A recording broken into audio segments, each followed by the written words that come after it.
পশ্চিমাদের কথায়, ক্ষমতার লোভে কিংবা সরকার গঠন করবার লোভে কেউ নিজেকে ইসলামের সঙ্গে কম্প্রোমাইজ করে, কেউ মনে করে পর্দা লাগবে না, ফুল স্টপ, শরিয়া আইন লাগবে না, ফুল স্টপ, রাষ্ট্র বর্তমান প্রচলিত আইন বিদ্যমান আইনে চলবে। আরে রাষ্ট্র তো যেভাবে আগে 5ই আগস্টের আগে পরিচালিত হয়েছে সেভাবে চলে না। আমরা সংস্কার করেছি, তাহলে সংস্কার তো করতেই হয়, প্রয়োজনে সংস্কার করতে হয়। সেই সংস্কার যদি কোরআন সুন্নাহ দিয়ে হয়, আমি মনে করি কোনো মুসলমানের আপত্তি থাকার কথা নয়। যখন শরিয়া লয়ের কথা বলা হয়, শরিয়া লয়ের কথা বলা হয়, অনেকের বুঝে আসে না। না হুজুর, আমরা শরিয়া ল চাই না, আমরা শরিয়া ল কায়েম করব না, আমাদের দেশে যে প্রচলিত আইন আছে এটাই যথেষ্ট। 100% আমি শিওর শরিয়া ল কি জিনিস সে বুঝে না। যখন আমরা বলি অতীতে এমন অনেক হয়েছে, ঘুষ বন্ধ করো, তখন সমাজের অনেক বুদ্ধিজীবী বলতেছে হুজুর ঘুষ বন্ধ করলে তো অফিস আদালত চলবে না। কয় কেন? কয় ঘুষে কাজে স্পিড আসে। সত্য কথা, কথা তো মিথ্যা বলে নাই। সরকারি অফিসে ফাইল নিয়ে যাবেন, আপনি যদি ঘুষ না দেন এই ফাইল সামনে অগ্রসর হবে না। কথা ঠিক না ব্যাটে? বলে হুজুর আপনারাও কি জানেন? আমরা জানবো না কেন? আমাদেরও কেউ ছাড়ে?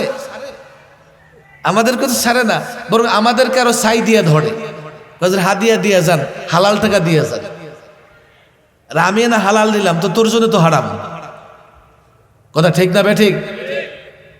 আমরা যখন বলি সুদ হারাম, অর্থনৈতিক ব্যবস্থাকে সুদ মুক্ত করতে হবে, একদল বলে সুদ না তো এটা ইন্টারেস্ট। এটা যে হারাম তার বুঝেই আসে না। এমন অনেক বিষয় আছে আমরা বলি এগুলো করা যাবে না, তাদের বুঝে না আসবার কারণে তারা আমাদের কথা একমত হয় না। দুঃখজনক বিষয় হলো একমত হয় না, বুঝারও চেষ্টা করে না, যুক্তিও নেয় না, যুক্তিও চায় না। ফলে এমন হচ্ছে দেখেন, আমাদের সাপোর্ট নিয়া, আমাদের সহযোগিতায় 54 বছর বাংলাদেশ চলেছে বটে, 54 বছর বাংলাদেশ শাসিত হয়েছে বটে, একটা সরকারও এই 90% মুসলমানের দেশে কোরআনের একটা বিধানও বাস্তবায়ন করার চেষ্টা করে দেয়। অথচ ধোঁকা ঠিকই দেয়, ধোঁকা তো ইসলামের নামেও দেয়। অবাক করার বিষয় হলো ধোঁকা ঠিকই দেয়, কিন্তু ইসলামের একটা বিধানও বাস্তবায়ন করার চেষ্টা করে না। শরিয়া ল, লম্বা কথা বলার সুযোগ নেই, আমার দিকে খেয়াল করেন। বিষয় জটিল, না বুঝলে তো পরে বলবেন যে কি ওয়াজ করে গেল। আমি সব রকমের ওয়াজই করতে পারি, কিন্তু আমার খুব লম্বা ওয়াজের মানে লম্বা পেশাদারি ওয়াজ করার চিন্তা নাই। ওয়াজ তো করলাম 15-20 বছর, এখন ওয়াজ করতে গিয়ে যে কথা কই কারো না কারো বিরুদ্ধে যায়। এমন হইছে যে সবার সন্তুষ্ট রাখতে হলে ওয়াজ ছেড়ে দিতে হবে, নাহলে রাজনীতিবিদদের মতো হয়ে যাইতে হবে। রাজনীতিবিদের চরিত্র বুঝেন না কেমন? মুফতি আমিন রহিমাউল্লাহ বলতেন, হজবি ক্যা কাবা কা, হজবি ক্যা কাবা কা और गंगा का स्नान भी, हज भी क्या काबा का और गंगा का स्नान भी, राजी रहे रहमान भी नाराज न हो शैतान भी। এমন চরিত্র আছে না নাই? বা মুসলমান আল্লাহ আল্লাহ, বা মুসলমা আল্লাহ আল্লাহ, বাহুনুদ রাম রাম। মুসলমানদের কাছে গেলে বাস আল্লাহ মাফ করুক, অধিনায়ক নেতা নির্বাচনে দাঁড়াইছে, আমার আগে একটু ওয়াজ করতে উঠছে, এমন তাকওয়ার ওয়াজ শুরু করছে, আমি নিজে লজ্জা পাইতেছি। হ্যাঁ, এমন তাকওয়া তো আমার ভিতরেও নাই। অথচ তার যে তাকওয়ার ওয়াজ করতেছে তার বডির দিকে তাকাইলে কোথাও ইসলাম আছে এটা খুঁজে পাওয়া যাবে না। তাকওয়ার ওয়াজ করতেছে কতদিন আগে, 30-40 বছর আগে মুফতি আমির হলে এই কথাগুলো বলতেন। হজ বি ক্যা কাবা কা और गंगा का स्नान भी। কাবা গিয়ে হজ করে আবার গঙ্গা গিয়ে স্নানও করে। রাজি রহে রহমান বি, নারাজ না হো শয়তান বি। আল্লাহরেও সন্তুষ্ট রাখতে চায়, আবার শয়তানকেও নারাজ করতে চায় না। কথা ঠিক না ঠিক? শরিয়া ল সম্পর্কে কোনো মুসলমানের ভেতরে সন্দেহ থাকার কথা নয়। হতে পারে মুসলমান বুঝে না শরিয়া ল কি জিনিস। বলে হুজুর পশ্চিমারা কেন শরিয়া ল পছন্দ করে না? আরে পশ্চিমারা কি তোমার ইসলাম পছন্দ করে? তারা তো মূলত তোমার ইসলাম ধ্বংস করতে চায়। এখন তোমার কাছে এসে কি বলবে যে ইসলাম বাদ দাও, ইসলাম বাদ দাও? একথা বললে তুমি তাদের কথা শুনবে না? শুনবে না। তোমার কাছে এসে কি বলবে? ইসলামের নানা বিষয় নিয়ে তোমার কাছে অভিযোগ দায়ের করবে। বলবে যে আপনারা নারীদের কি অবাধ স্বাধীনতা দিবেন না? ইসলামের নামে নারীদের ঘরে বন্দি রাখবেন? শরিয়া ল কায়েম করবেন? তাহলে হিন্দু, বৌদ্ধ, খ্রিস্টান তাদের কি হবে? আর শরিয়া ল কতটা কঠোর, চুরি করলে হাত কেটে দিবেন। বড় ব্যথা নিয়ে কথাগুলো বলতেছি। চোর চুরি করছে, হাত কাটবে, মায়া লাগে না? তো চোর যে 10 জনের হাত কাটতেছে, গলা কাটতেছে, তাদের জন্য মায়া লাগে না? ইসলামের বিচার ব্যবস্থা কঠিন কিন্তু দৃষ্টান্তমূলক। কিভাবে দৃষ্টান্তমূলক? একজনকে যদি আপনি দৃষ্টান্তমূলক শাস্তি দেন, হাজার হাজার তওবা করে ভালো হয়ে যাবে। আর প্রচলিত বিচার ব্যবস্থা এমন, অপরাধ করার সুযোগ দেওয়া হয়, এরপরে অপরাধ করলে শাস্তি দেওয়া হয়। শাস্তিও এমন দেয়, ছোট অপরাধী বড় অপরাধী হয়ে যায়। কেউ যদি জেলখানা ইয়াবা খেয়ে ঢুকে, গাঞ্জা খেয়ে ঢুকে, তো ইয়াবা আর গাঞ্জা ব্যবসায়ী হয়ে বের হয়। কেউ যদি ছোট চোর হয়ে ঢুকে, বড় চোর হয়ে বের হয়। কেউ ডাকাত হয়ে ঢুকলে টপ টেরর হয়ে বের হয়। কথা ঠিক না ঠিক? প্রচলিত আইন তো এমন। এগুলো বললে আপনারা আবার নারাজ হবেন, হুজুর এগুলো আমার চেয়ে আপনাদের কাছে বাস্তবতা বেশি। কথা ঠিক না ঠিক? ওরা কেন শরিয়া লয়ের বিরুদ্ধে বলে?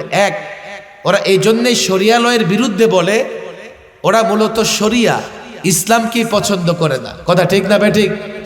আপনার কাছে এসে তো এটা বলবে না ইসলাম বাদ দেন, ইসলাম বাদ দেন, বরং আপনার কাছে এসে কিছু ত্রুটি ধরে, ইসলামের কিছু ভুল ধরে, ইসলামের ভুলগুলি ধরে ধরে ইসলামকে কাটছাট করতে চায়, কাটছাট করতে চায়।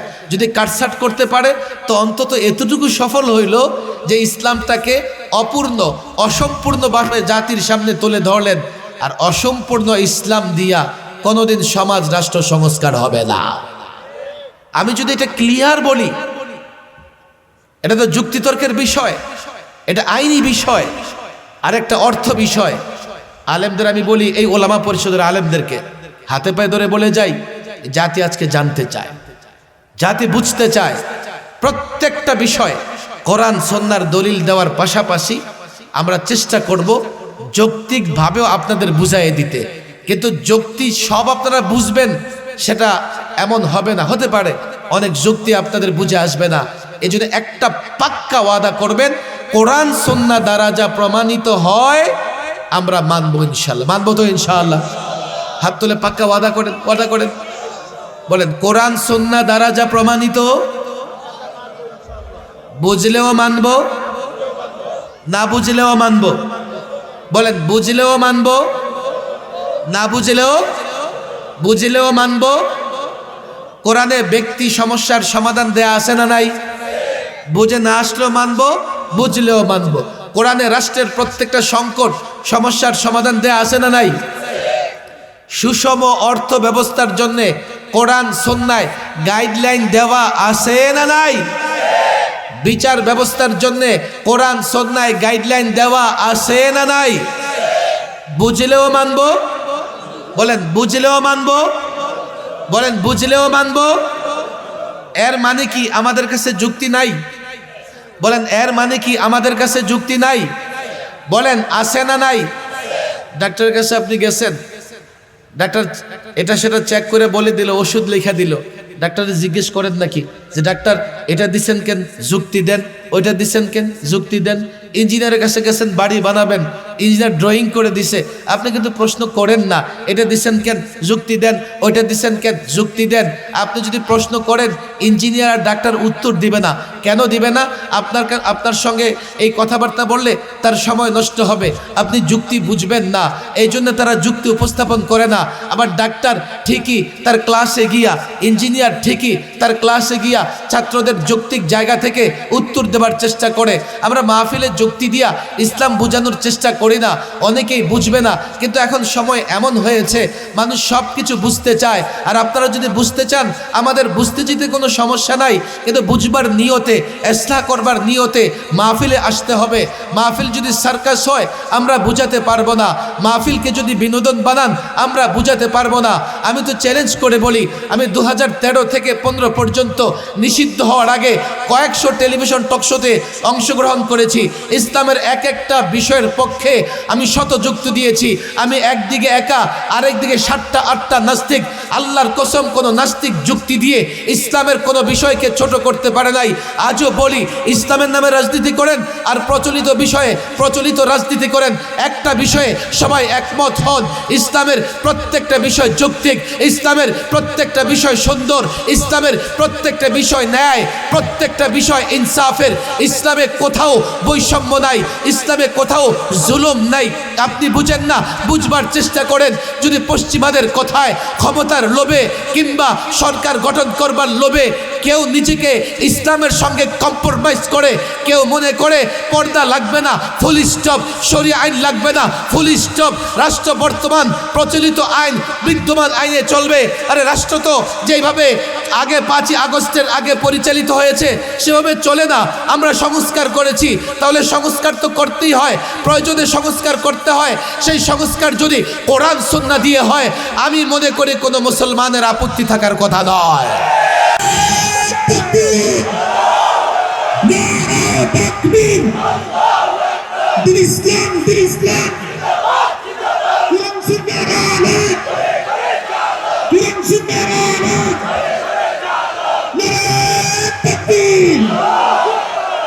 আলেমদের কাছে বিনীত অনুরোধ, জাতির ইসলাম বুঝাইতে না পারলে দেখবেন একদল ইসলামের নামে জাতিকে বিভ্রান্ত করে ফেলবে।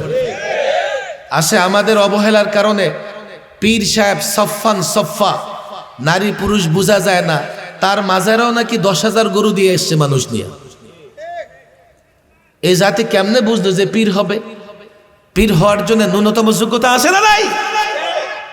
গাঞ্জা খায় এমন পীরও আছে না নাই? ভবিষ্যৎ বাংলাদেশ সংস্কারের জন্য আলেমদের দায়িত্ব নিতে হবে এইভাবে যে ইসলামের কথা বলবে, সঠিকটা বলবে।